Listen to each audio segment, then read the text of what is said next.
നാടാത്. ഞാൻ പച്ചക്ക് പറയാ, അങ്ങനത്തെ നാട്ടിലെ നമ്മളെ മക്കളെ കൊണ്ടുപോയി ചേർത്തി.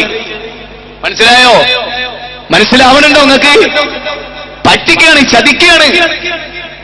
പണ്ട് കാലത്തൊക്കെ ലാൻഡ് ഫോൺ ഉണ്ടായിരുന്നു, അത് ശബ്ദിച്ച എല്ലാവരും കേൾക്കാം. ഇന്നെന്താ അവസ്ഥ? ഇന്ന് മൊബൈലിൽ എന്തൊക്കെയുണ്ട്? വാട്സപ്പ് ഉണ്ട്, ഇന്റർനെറ്റ് ഉണ്ട്, എന്തൊക്കെ മെസ്സേജുകളുണ്ട്, SMS ഉണ്ട്, എന്തൊക്കെയാണുള്ളത്. പണ്ടതൊന്നുമില്ല. പണ്ടിപ്പോ ഹോസ്റ്റലിൽ പോലെ എന്തുണ്ടാകും, ഓഫീസിൽ ഒരു ഫോൺ ഉണ്ടാവും. മേഡം പറയും, മോളെ അമ്മ വിളിച്ചിരുന്നു, ഉമ്മ വിളിച്ചിരുന്നു.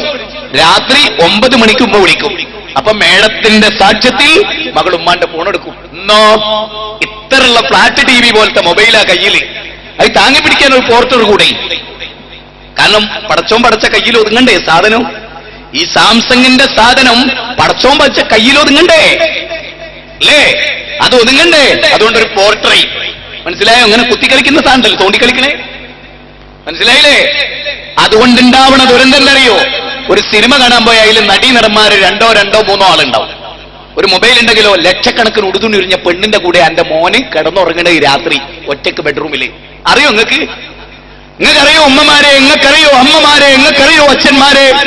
നമ്മുടെ മക്കളുടെ പുതിയ യുഗം, പുതിയ ലോകം, പുതിയ സുഖഭോഗങ്ങൾ, പുതിയ ആനന്ദങ്ങൾ, പുതിയ അശ്രുബിന്ദുക്കൾ, അതെന്താണെന്നറിയോ നിങ്ങൾക്ക്?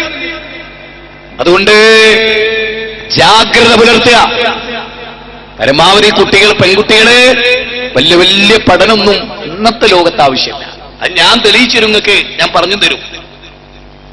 ഈ അടുത്ത കാലത്ത് നടന്ന നിരീശ്വരവാദികളുടെ പഠനം അത് തെളിയിക്കുന്നെന്താ? ഞാൻ ഒന്ന് ചോദിച്ചോട്ടെ. ജോസഫ് ഇടമറക് ലോകം കണ്ട യുക്തിവാദികളിൽ നമ്പർ 1. ആ ജോസഫ് ഇടമറക് പോലും സ്വന്തം മകളെ ഗീതയെ വിവാഹം ഉറപ്പിച്ചിട്ട് കാമുകന്റെ കൂടെ 1 മണിക്കൂർ പോലും വിട്ടിട്ടില്ല. എന്താ? വിവാഹത്തിന് മുമ്പ് ഒരു ചെറുപ്പക്കാരന്റെ കൂടെ ഒരു പെണ്ണിനെ വിടുക എന്നുള്ളത് മോശം ഏർപ്പാടാണെന്ന് പടച്ചോനെ പേടിയില്ലാത്ത നിരീശ്വരവാദി പോലും അല്ലേ? നിങ്ങൾ ആലോചിച്ച് നോക്ക്, നമ്മുടെ നാട്ടിൽ അന്റെ പെണ്ണുങ്ങള്, അന്റെ ഭാര്യ പള്ളിയിൽ പോലുണ്ട്, മൊയ്ലിയാര് ഹറാമാട്ടോ. ഒതായിലെ പള്ളിയില് മുജാഹിദുകളെ നെറ്റിത്തടം പെടുക തായമ്പ്. പെണ്ണുങ്ങളെ പള്ളി പറഞ്ഞേക്കരുതിട്ടോ. മോളെ ഒറ്റക്ക് ട്രെയിനിൽ കയറ്റി ആരാന്റെ കൂടെ ഇരുത്തി ആരാന്റെ കൂടെ കടത്തി കൊണ്ടേക്കോ, അതിന് കുഴപ്പമൊന്നുമില്ല. അതിൽ ഹറാമും വിധത്തും ഒന്നുമില്ല. ഇത് പള്ളിയിൽ പോയ ഒരു പെണ്ണ് നിസ്കരിച്ചൊരു കുത്തുബ കേട്ട മൊയ്ലിയാരെ കണ്ണില് ഹറാമ്, വ്യഭിചാരം.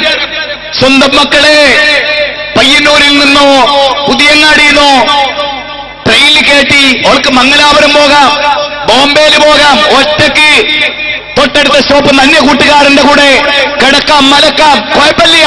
ഹറാമില്ല വൈദ്യന്മാരെ.